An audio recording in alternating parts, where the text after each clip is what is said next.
Cook County prosecutors on Monday dropped charges against a convicted murderer who has been in custody for 16 years, citing errors at his trial.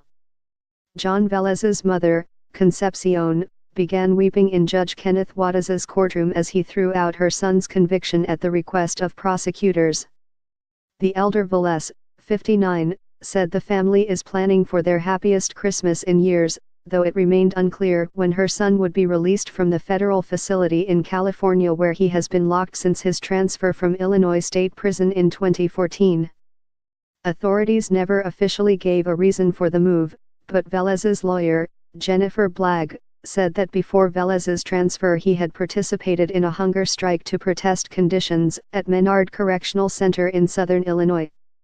Velez was convicted of first-degree murder about 1.5 years after the 2001 shooting of Anthony Hunaka, 26. Prosecutors characterized the shooting as an anniversary killing by Velez, a reputed Satan Disciples gang member, to avenge the homicide of his uncle a year earlier during an ongoing war with the Latin Kings, records show. At trial, prosecutors used a damning statement from Velez's pregnant then-girlfriend, Cristina Izquierdo, to investigators just after her release from the hospital following her own shooting.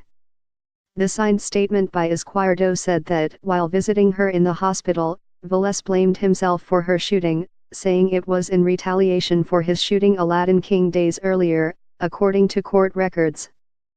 In court filings, Blagg said that to the jury the statement essentially functioned as a confession from Velez himself. But during Velez's trial, Izquierdo recanted the statement, saying that police had threatened to take away her daughter if she did not sign it, according to court records. Blagg argued that prosecutors should never have been allowed to introduce her statement as substantive evidence in the first place because Izquierdo had no first-hand knowledge of the events surrounding the shooting. The error in this case had to be so severe it infected the whole trial, Blagg told the Tribune after Monday's hearing. The layperson could call it a technicality. But, the Constitution doesn't have technicalities. Blagg credited State's Attorney Kim Foxx's office for what she called a prudent and relatively speedy decision. After the hearing, Velez's relatives embraced while standing in the hallway of the Layton Criminal Court building. One overjoyed woman kissed Blagg's hand, leaving a bright pink lipstick mark. M. Crapo at ChicagoTribune.com. Twitter at Crapo related. Chicago Police Union official blasts $31 million wrongful conviction settlement as part of cottage industry.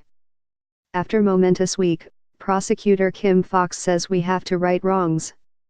Man in prison for 29 years freed after Cook County prosecutors drop charges.